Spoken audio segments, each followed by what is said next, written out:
Welcome to Look Ahead Radio with Tom Arms and Lockwood Phillips.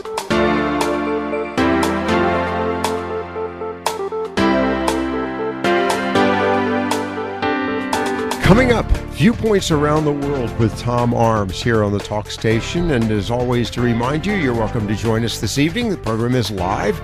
Tom is joining us from London, where it's a little after 11 p.m. his time.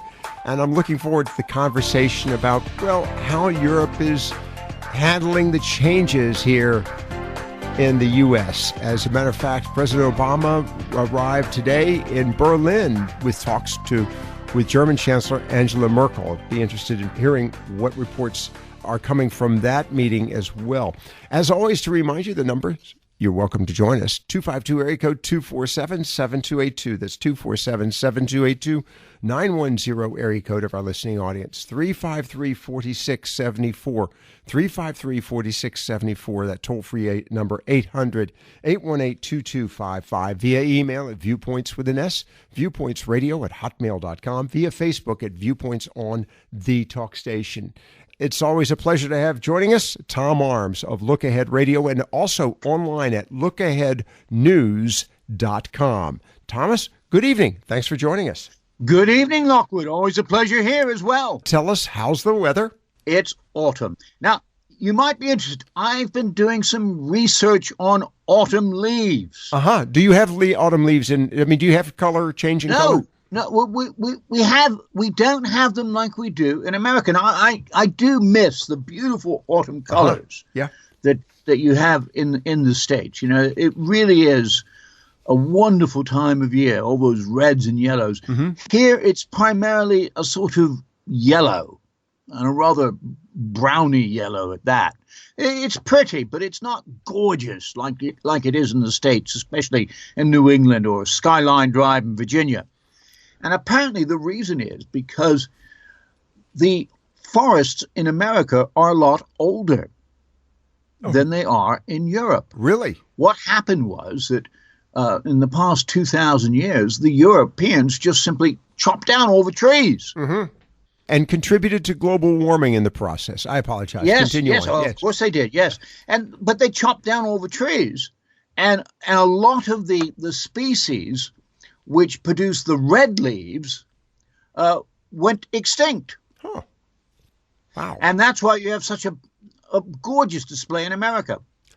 Very interesting. So you're having fall. By the way, the leaves do fall there. I mean, do you have to rake those leaves? Yeah, but we call it autumn. Autumn? Okay. You know, it's definitely called autumn over here as opposed to fall. The weather, is it turned chilly? It was quite nice today. It's quite sunny, fairly warm, about 60 or so. It was a nice autumn day, but it has been a little bit cooler. How about rain? Have you had much? Yeah, what we get is not so much rain as a sort of mist, especially at night. You get a really heavy dew, and in the morning everything is soaking. All the leaves are as if you dump them in a bucket of water. And that's why you have such a wide variety of flora, particularly and we've heard about this, all the gardens there in England. It's why everything's so green. And, yes. Let's talk about the events of the past week. And of course, your note here, continuing European reaction to Trump and the reason behind them. And then let's talk about the visit, I guess really is the swan song for President Obama as he's traveling across Europe. But let's talk first and foremost about, has Europe come to some accommodation, understanding, and reality when it comes to the changes here in the States? Well, yes, they made a lot of statements in the run-up to the election and immediately afterwards, which they're going to come to regret, I think. How so? Yeah, they said some things about Donald Trump, which they probably shouldn't have said. Well, wait a second. That's politics. I mean, it is a contact sport. Yeah, it's a contact sport at domestic level. It's not supposed to be so much at the foreign level, foreign policy level. Good point. You're supposed to respect. I mean, I was speaking to a political economist earlier this week, Dr. McCabe from Birmingham City University. And he said basically that governments just have to be pragmatic. In fact, if nothing else, they are pragmatic. Having said all that, they are going to deal with Donald Trump. They will invite him in, but I get the impression they're going to be holding their noses as they do so. They don't like him. They really don't. They had a meeting on Sunday night of the EU foreign ministers. Mm-hmm. And at the end of the meeting, the commissioner, Federica Mogherini, issued a statement saying that transatlantic ties are going to continue based upon the same common values that they've always been based upon. Well, I want to get to that because there were other comments made at that. The issue associated with the European Union's emergency meeting on this. Well, the fact is that they had an emergency meeting on it speaks volumes. But interestingly enough, both Britain and France chose not to attend. No. France had a good reason not to attend.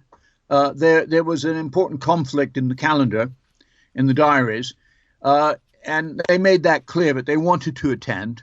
Mm-hmm. The ones who didn't want to attend were the British and the Hungarians. Uh-huh. The British Foreign Secretary, Boris Johnson, said, there were opportunities in a Trump administration and that the EU foreign ministers should stop their, what he called, windjarama.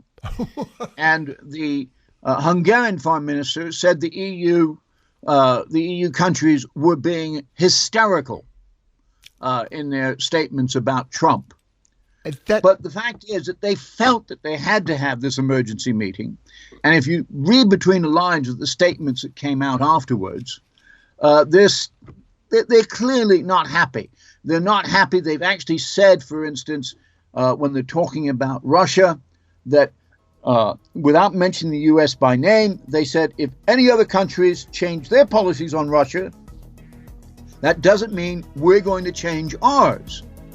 It doesn't mean that we will lift sanctions. I don't know that there have been any major changes in our relations with Russia. Just want to remind everyone about the efforts on the part of current President Barack Obama and former Secretary of State Hillary Clinton, who were focused on a Russian reset. What about that in relationship to this effort on the part of President-elect Donald Trump to communicate with Mr. Putin? We'll find out about that in just a moment with Tom Arms. Stay with us here on Viewpoints Around the World. Look Ahead Radio will return in just a moment.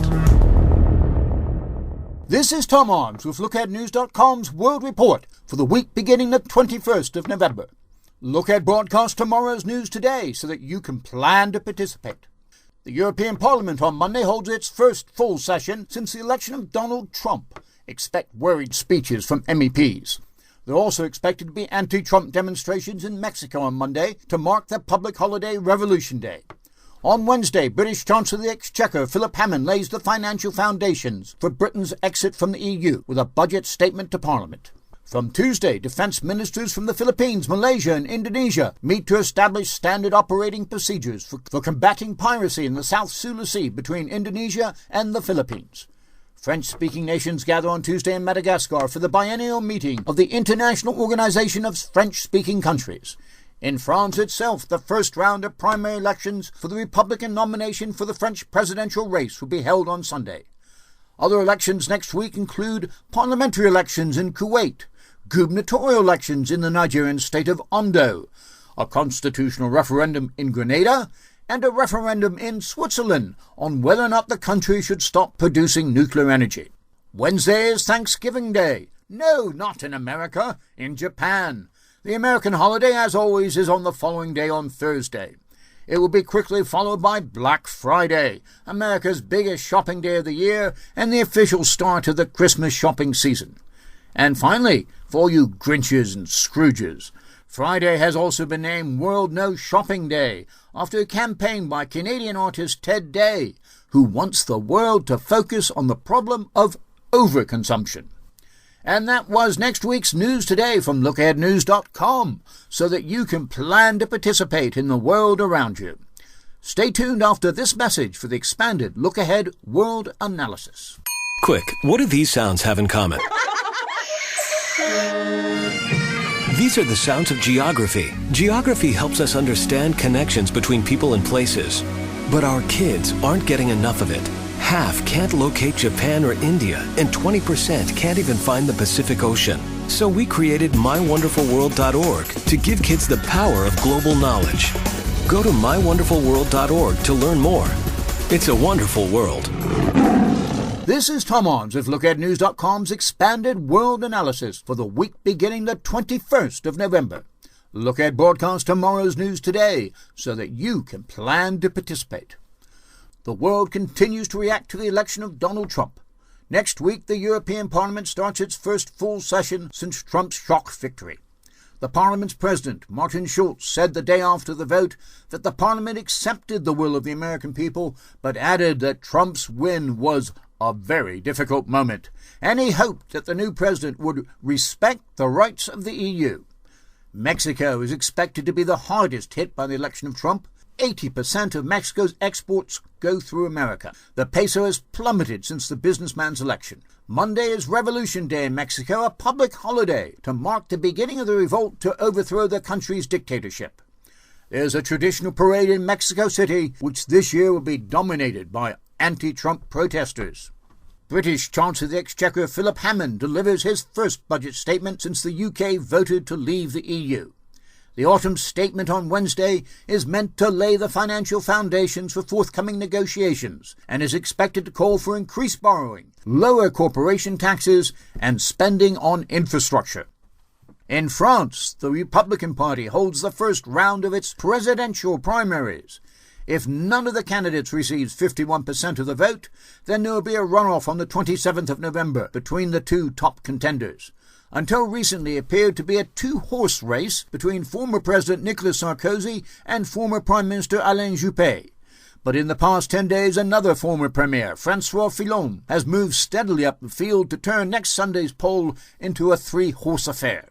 There is a strong environmentalist lobby in the Alpine Republic of Switzerland. On Sunday, the Swiss hold a referendum on whether or not to stop the production of nuclear energy, prohibit the construction of new nuclear power plants, and limit the operational lives of the existing nuclear stations. There's also a constitutional referendum on the Caribbean island of Grenada, population 100,000. Proposed changes include a named opposition leader, fixed dates for elections, term limits for the Prime Minister, and a Bill of Rights. Kuwait on Sunday has parliamentary elections for the 50-seat legislature. The last election was held in 2013, and usually the parliament sits for 4 years. But Speaker of the House Marzouk Al-Ghanem called for early snap elections, citing unspecified security concerns. And that was next week's News Today from LookAheadNews.com, so that you can plan to participate in the world around you. Stay tuned after this message for Viewpoints Around the World with myself and Lockwood Phillips. Welcome back to Look Ahead Radio. Here is Lockwood Phillips. Let's continue on the conversation related with the events of the past week, and particularly the visit by the president in his efforts to, if you will, allay fears. And we were talking a few moments ago about the emergency meeting of the EU. Here's my question for you.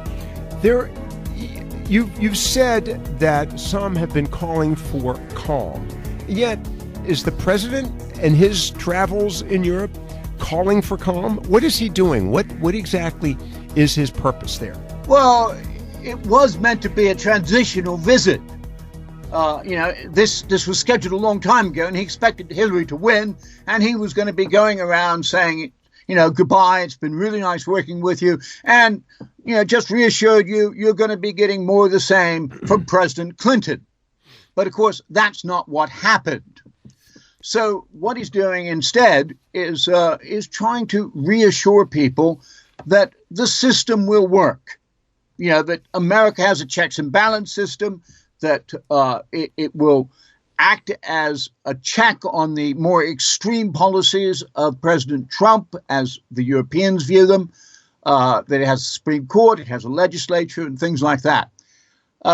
He has been stressing things like, he gave a speech in Greece, and he said there that we have to guard against, and by we, he meant the West, against a rise in a crude sort of nationalism or ethnic identity or tribalism or anything that is built around an us and them.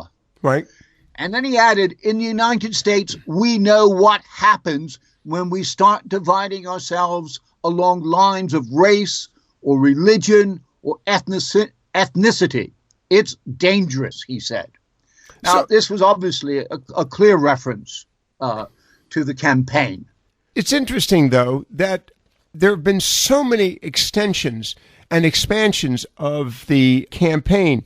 In many regards, much of what Donald Trump was focusing on in his rhetoric was the concerns of safety and security in this country. And by the way, I might add, he has not been that broad in his approach to, everything from Islamophobia, the arguments about that. He was looking for assuring that our new arrivals in this country had been appropriately vetted. And we've got situations in Germany and other countries, France, where there have been instances where the refugees in those countries, now not immigrants, have themselves been participating in, riotous activities. And we've discovered here, of course, terrorist activities as well. I don't see why there is that disconnect in Europe on what his campaign statements were. I don't get it. They see him as veering away from the traditional American values. Security? Human rights. Oh, well, but about security? Basic human rights values. That's how they perceive it. That's how they perceive it. The French in particular see themselves as leaders in the field of human rights. The British are pretty close behind them. The Germans aren't very far behind, but they have a rather poor history of it in the past. But they're very, very focused on the issue of human rights, protecting human rights. And this extends to women's rights. It extends to ethnic rights. It extends to rights over sexuality. The whole range of rights.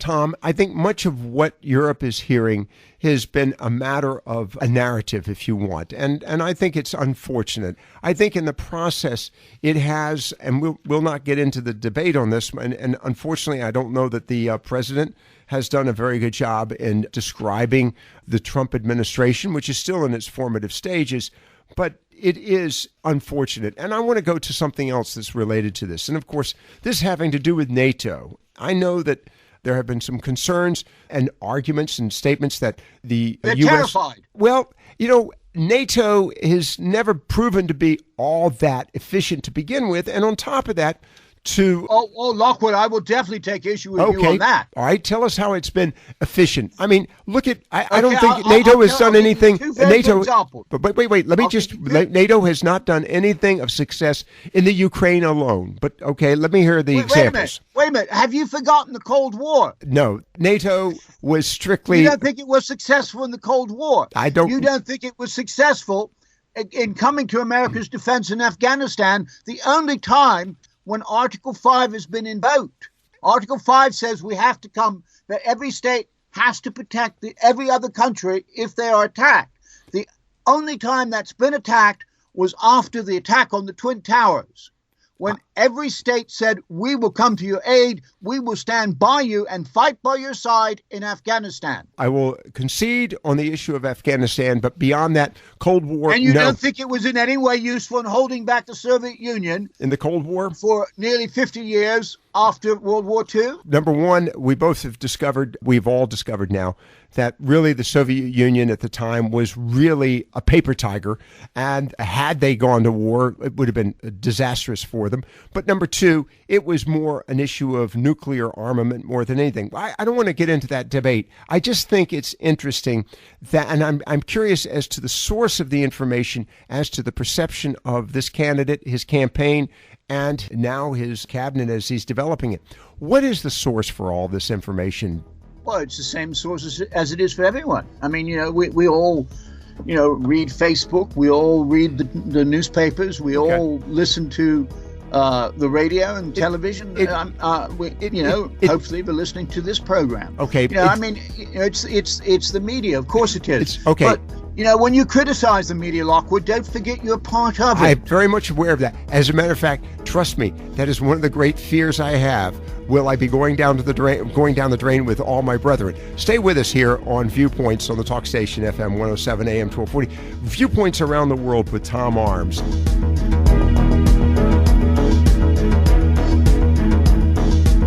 Look Ahead Radio will return in just a moment. They say the best things in life are free. So, hey, why are we paying so much for our basic information and entertainment needs? The average cable TV bill has more than doubled in the last 10 years.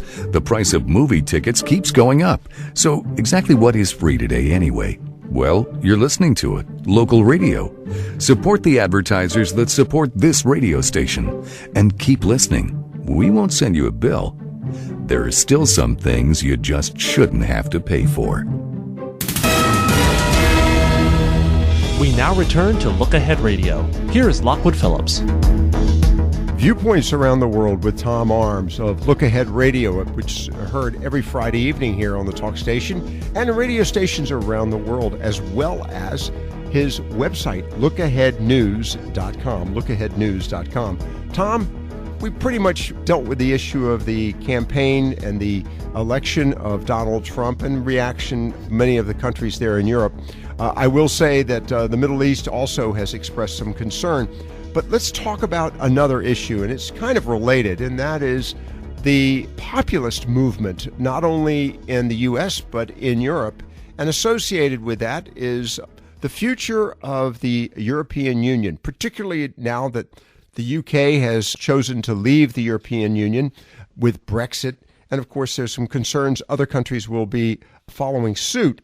The future of that, though, seems to be really kind of confusing. I read earlier this week that Prime Minister Theresa May has not really put together a committee to follow through on the exit from the European Union. And as a matter of fact, I think I saw a number, something like 25,000 people would be 30,000. 30,000. 30,000 people to be mobilized just to exit from the European Union? That's a staggering number. Why? Well, they have to. They've only got 2 years in which to negotiate thousands of new laws. And there's a lot of paperwork that has to be done. And it has to be done. All has to be done legally. And there have to be negotiations with the relevant departments in Brussels. It just takes a lot of time. I'm not surprised. I mean, I wrote a column weeks ago in which I said that the title of the column was "The Headless Brexiteers," which basically meant they're running around like chickens with their heads chopped off. That they had no strategy at all. It's been painfully obvious to everyone. But let's just say for a moment that is a fault, really, of the actual establishment of the European Union. It did not accommodate, to use a term that would apply, allow for a divorce. It does not allow for a managed and structured departure. Strikes me that's a failure of the European Union. You're right. No more than no, and why should it? I mean, it no more allowed for a divorce than, the American government allowed for a divorce in 1860. Well, this is a contractual arrangement. This was involving trade laws, and it strikes me that it was flawed at the outset because it never accommodated, if you will, entry and exit, a reasonable form of entry and exit. So I think that it was flawed at its foundation. It wasn't meant to. It wasn't meant to. It was meant to, and everyone who went into it was told, and they all understood. Wow. Everyone understood that the end goal at some point in the future was a United States of Europe. That was the end goal, which everybody knew about. Let me. Now, there were questions about how fast they were going to get there. And the British were going to take as long as they could, kicking and screaming, whereas the French and Germans and the Italians and the Dutch and a few other people, they wanted to move a lot faster. Now, of course, some of those same folks that you're mentioning, same countries, are themselves looking at an exit. The other aspect of this is the cultural challenges that are related to this.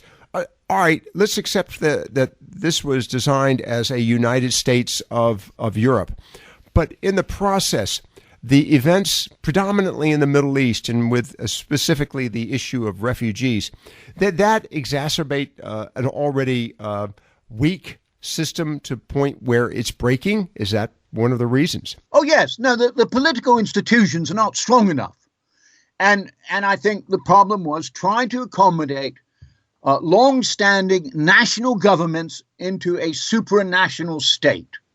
You didn't have that problem when you founded America. It started from scratch. You didn't have long-standing governments in Virginia and so forth. They'd already been part of the British colonial system, and they had a great deal in common. Whereas you look at Europe and you've got countries with a history of 1,000 years and more. Right. And that's and you've got to accommodate that nationalism. A lot of people thought that at the end of World War II, nationalism was effectively dead. You had fought 2 world wars in Europe based on nationalism, based on my nation is better than your nation. Mm-hmm. And I'm going to prove it. I'm going to knock you out. Mm-hmm. But, so they thought after World War II, everyone's learned their lesson. And I think that, as Obama has said, the ugly head of nationalism, and it has a good head too. It has a beautiful head. It's a cultural nationalism. It is a wonderful thing. But the political nationalism and the populism that says, I'm better than you are, is rearing its head again. It's competition. All right. Well, associated with this, of course, are the issue of refugees, and I want to get to that in a moment. But first, we got a caller. Let me go to Bob in Morehead City. Bob, good evening, and of course, Tom Arms with Look Ahead Radio with us this evening. Yes, sir. Good evening, Tom. What's the current status on the Muslim problems, or lack of problems? You've got a London mayor, as I understand it, that's a Muslim. Is that having any positive effect on London, or what? Yes, I'd say Sadiq Khan is the best mayor we ever had, but he's not looked upon as a Muslim mayor. Okay. He's looked upon as a good mayor and a good man. His religion is totally, it just doesn't count for anything. He's just a very good politician. He works very hard. I happen to know him well personally. And he has never harped on about his religion, and nobody talks to him about his religion. It's not necessary. Okay, I want to go to the question that really, Bob, and I'm going to ask you. Can I just add to that? That is good. Okay, Bob. He's not being judged on his religion. He's being judged on his effectiveness as mayor, and that's how he should be judged. Tom, that's good, and I hope he certainly has a positive effect on the Mideasterners. I think he is. That have migrated into England, and we here in the United States are hearing some very horror stories, I reckon, of Mideasterners treating English women very poorly. Yes, I've read some of those on Breitbart News. I did some research on it this week. I think there was one story on Breitbart News which said that 10,000 women a year are being raped by Muslim men. That's a load of rubbish. And the man who ran Breitbart News is now chief strategist in the White House. All right. All news agencies have all types of reporters, yes. Some good, some bad. Yep. Bob, thank you very much for your call. I appreciate that. I want to go back to the question that Bob was really alluding to. And that, by the way, is and we've got to go to a break, Tom, so very quickly, how are the divides in London and the United Kingdom working out? Because there have been challenges in the past. What's happening there politically and culturally? Well, if you're talking about the Muslim population, it is not integrating probably as fast as people would like. Okay, all right. That's just what I was wondering, how the integration and assimilation was happening. All right, we're going to take a quick break with Tom Arms of Look Ahead Radio and, of course, with viewpoints around the world. More to talk about. Matter of fact, related to the asylum issue, a story here that we're kind of watching, and that is a refugee camp in Kenya, and it's closing. What is the impact on Somalia, and what role might Europe play in this? Stay with us here on Viewpoints Around the World.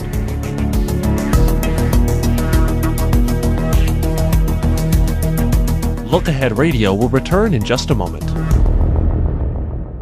Observations of an Expat by Tom Arms from LookAheadNews.com. Bit of a background.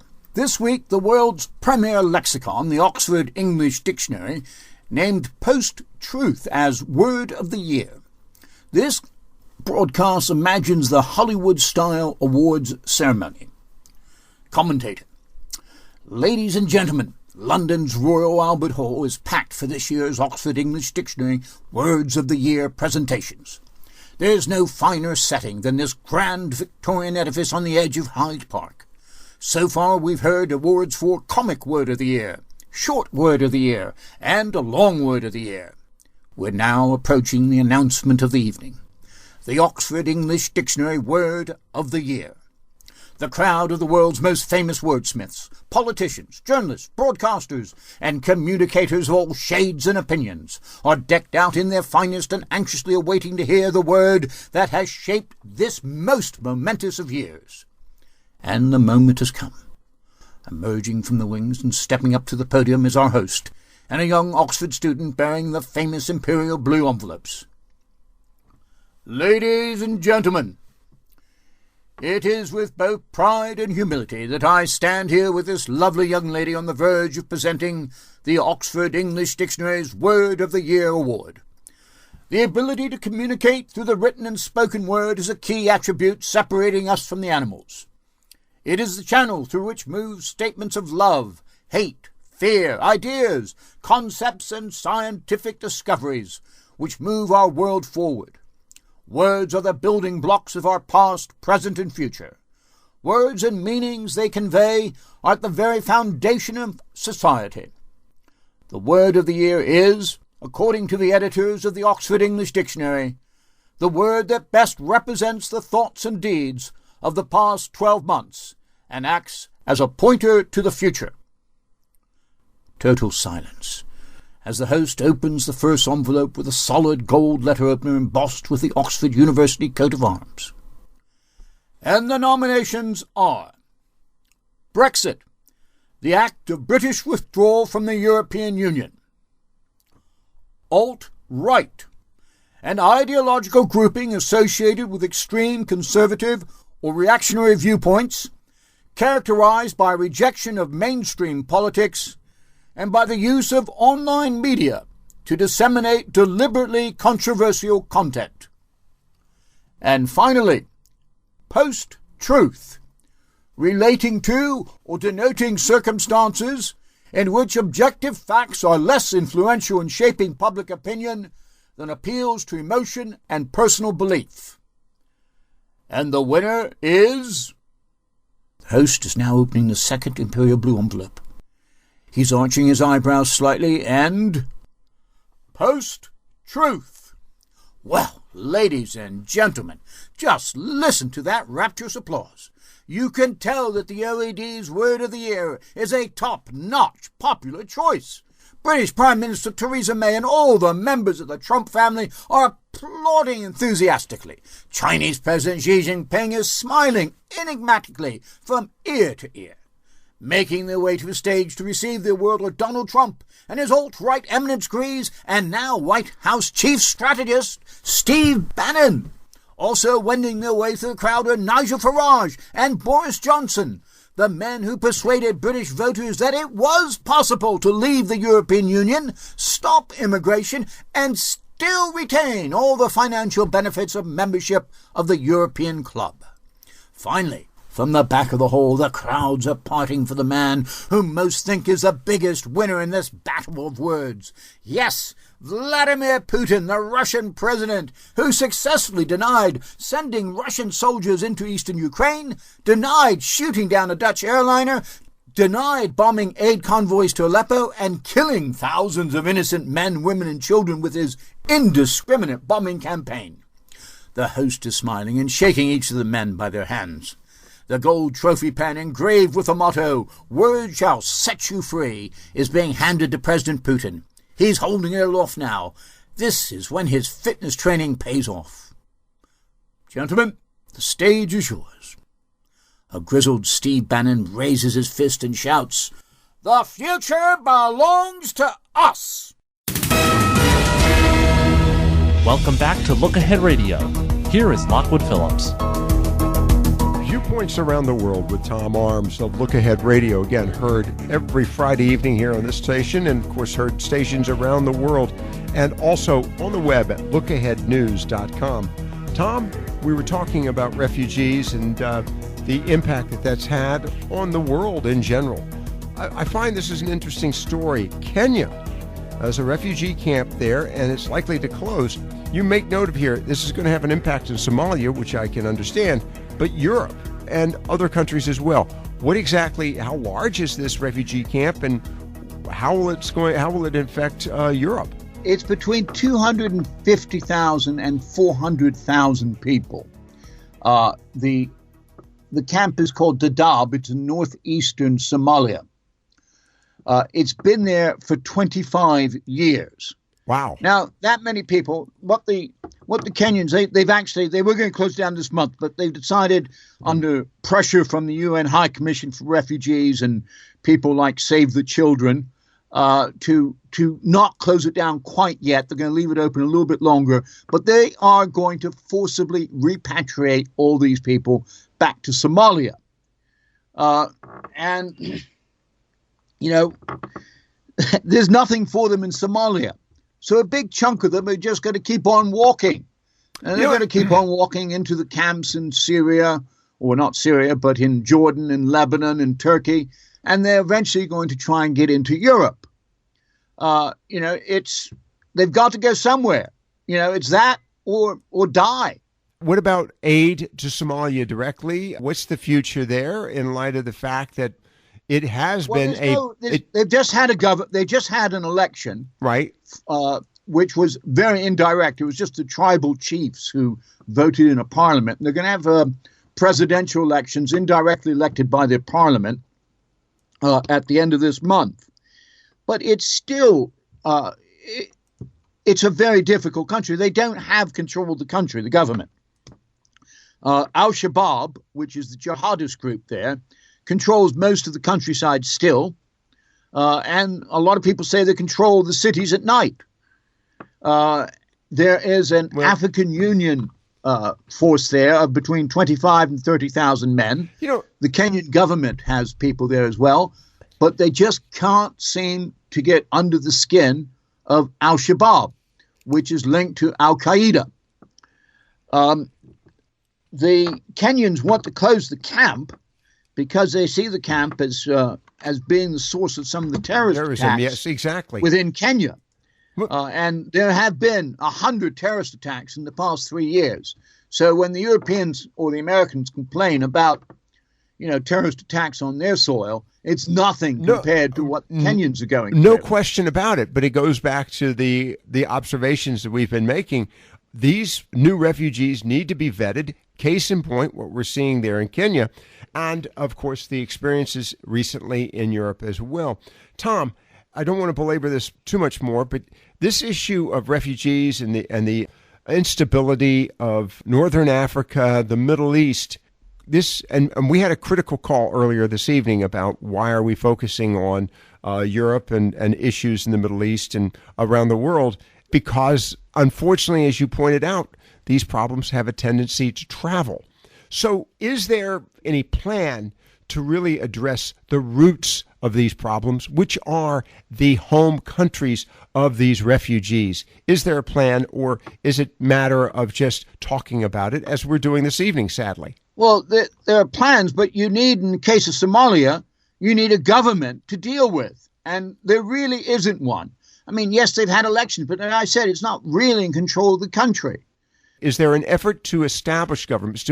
I mean, will it take military action? I mean, we all know we all know about the efforts the United States made in Somalia, and they failed. Right, no question. And so they pulled out because they didn't feel they could do anything. Well, there has to come a time. They, in a way, I suppose, they have to be patient and let the Somalis try and sort it out to at least a level at which additional aid can be poured in to bolster them up. This of course, maybe these recent elections are going to be the first step. It's difficult to tell. Okay, well, I think we're going around in a circle in this issue, I might add, worldwide, and I mean that, not just you and I. All right, I have to bring this up, and fortunately it's a little morbid in relationship to our conversation, but as we wrap it up, an Eastern European grave digging championship? Yes.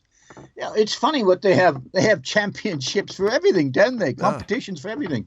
Yeah, just this week. And it was won by two brothers from Slovakia. They did out 10 other teams from around Europe to dig the neatest grave in the fastest time, 54 minutes. Well, Slovakia, isn't that the home of Melania Trump? Yes, I think it is. Yes, it is. No, Slovenia. Slovenia. Is okay. Melania. Okay. Well, I just thought it would be worth making note of that. She has some champions she could bring to the White House when she becomes the First Lady. Stay with me, if you will, Tom. I look forward to just a quick observation after the program ends this evening. Tom Arms of LookAhead Radio. And, of course, LookAheadNews.com. Viewpoints around the world with Tom Arms.